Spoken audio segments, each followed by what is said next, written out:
Most modern organizations now rely on teams to help identify and solve important problems. This involves first, understanding the nature of the problem itself, second, considering the options available, and third, making a decision on the best way forward. Irrespective of whether you're dealing with a tactical team, a creative team, or a decision-making task force, your team will need to know how to solve problems and make decisions, and you will need to know how to manage that process effectively. Let's start with a question. When it comes to making decisions, are teams superior to individuals, inferior to individuals, better than the average member, but not necessarily as good as the best performer? Take a moment to think this through. What is the correct answer? If you said A, superior to individuals, you are only partly correct. In fact, the better answer is C. Groups are better at making decisions than the average individual in the group, but the group decision is often not as good as the best individual member. You might be thinking, wait, hold on, you just said that organizations use team decision-making. Come on, how can this be right? Group decision-making is common these days because of the potential of teams. One of the most significant advantages that teams can offer is improved problem-solving and decision-making.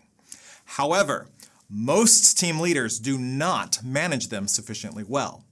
Team deliberations are hard to wrangle, so this team advantage often gets lost, instead resulting in wasted time.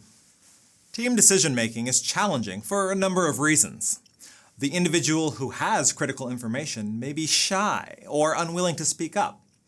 People do not want to be held responsible if they make the wrong decision, so they withhold risky suggestions. Team members might not want to upset the team flow with a controversial remark. Or worse, team members might shut down or ignore useful ideas from other members in order to preserve the appearance of cohesion and consensus. And because of this desire for consensus, teams may also deliver more extreme decisions and then refuse to compromise when faced with new information or conflicting stakeholder feedback. Okay, challenge accepted. Let's discuss how you can lead a decision-making team to success. It is helpful to first consider how team decisions emerge. Aubrey Fisher's theory of decision emergence is the classic model describing how team discussions evolve. First, teams go through a process of orientation. They focus on clarification and agreement. They try to reduce the uncertainty surrounding the problem, defining that problem and developing team roles to tackle it. Members tend to act politely towards one another, but the tension and uncertainty can be felt. Second, teams experience conflict. Criticisms are levied and alternatives are raised. Members lose their social inhibition and conflict arises. Discussions turn into persuasion. Groups polarize, and leadership starts to become apparent. Third, once emergence begins, the criticism begins to diminish as the team finds a way to compromise. Finally, the team reaches the reinforcement phase, where a decision is made with some amounts of consensus and commitment. Members express their satisfaction with the decision, and the team develops a sense of cohesion and unity. These phases echo the Tuckman model of team development, with forming, storming, norming, and performing. However, Fisher's model was developed through observation of decision-making teams in particular. Effective decision-making teams are able to get through these phases quickly, but importantly without skipping steps. Each phase has a function for the team. Ambiguity at orientation pushes the team to question assumptions and discuss priorities. Conflict is required to reconcile differences of opinion and really reflects the fact that a diversity of opinions is actually being shared. Emergence allows for voluntary agreement and promotes compromise. And reinforcement increases confidence and decision commitment. Within this team cycle, the key group process that drives effective problem solving and decision making is information sharing. Is all of the relevant information that team members have to offer being shared and considered? If we revisit our list of team decision-making challenges, you can see that every one of them is tied to team members' willingness to speak up and team members' willingness to listen. So the real challenge here is to foster information sharing among team members. To accomplish this, for starters, make sure you have a diverse team. We can define diversity broadly. It's not just about demographics like gender or race. These characteristics certainly do count as diversity, but the reason why they are valuable to teams is because of the other differences they provide. Diversity is different values, people with different upbringings, cultures, religions, political ideologies, and socioeconomic backgrounds.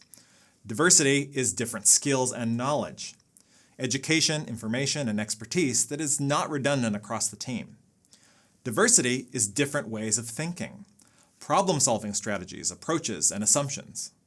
Diversity is different networks, bringing access and understanding of different clients and segments of the population. These differences will certainly increase the level of difficulty in managing coordination, communication, and cohesion in the team. Members will not share the same mental models and will exhibit more disagreement and conflict.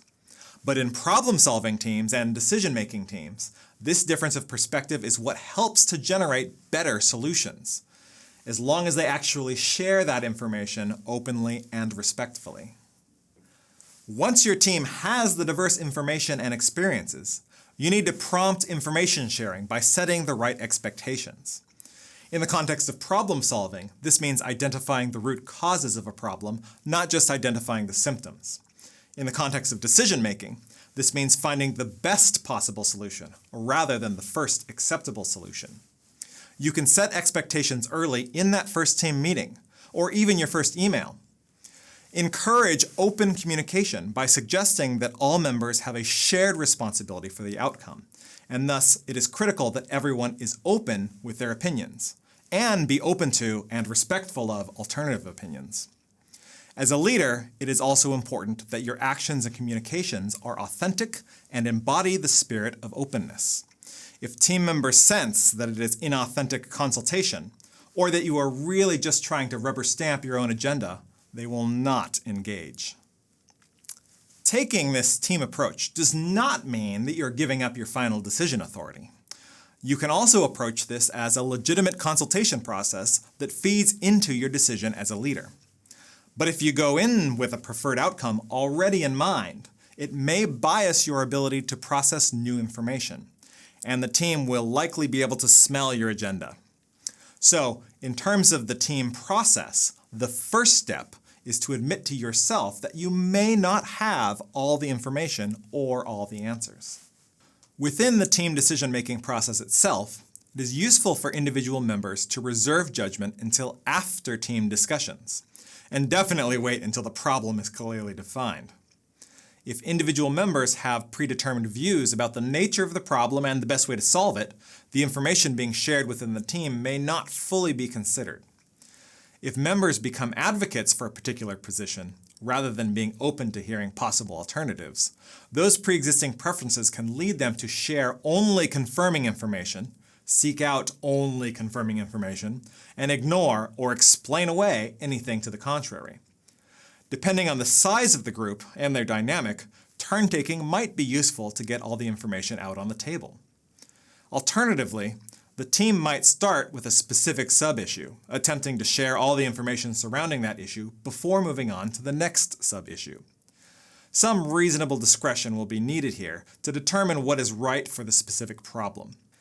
It is also useful to make sure to integrate a last chance meeting before moving forward. Give members a chance to take a step back, look at the big picture, and make it explicit that this is their opportunity to reconsider the direction. Taking a devil's advocate approach here can also help. Even if your team is great at sharing information, recognize that you may not actually have all the information needed. So make sure you also do some boundary spanning. Consult clients, question stakeholders, interview customers. Do this at the start of the engagement to help define the problem, and after an initial decision has been made to help get feedback on the proposed direction. It is also important to foster a team or organizational culture that is conducive to and encourages these norms and processes. The most useful concept here is called psychological safety, describing the perception of the consequences involved in taking interpersonal risks at work.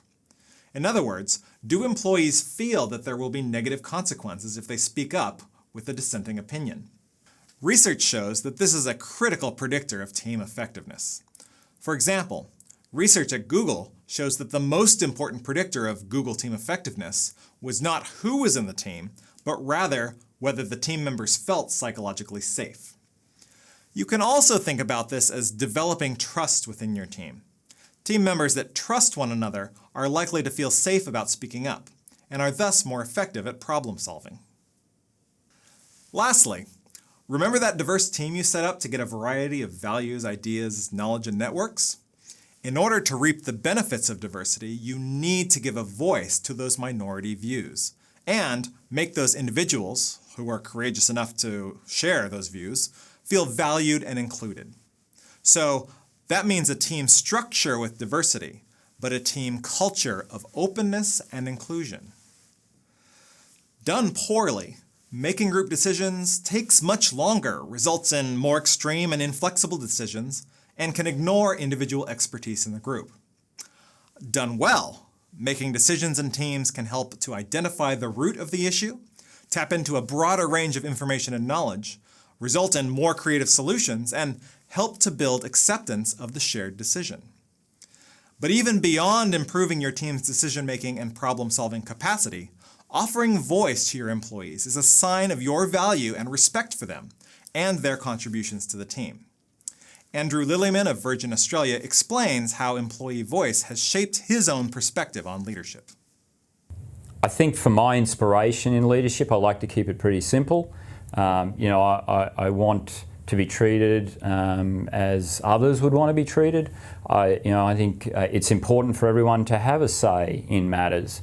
So I want to ensure that my team members and leaders also are afforded that opportunity.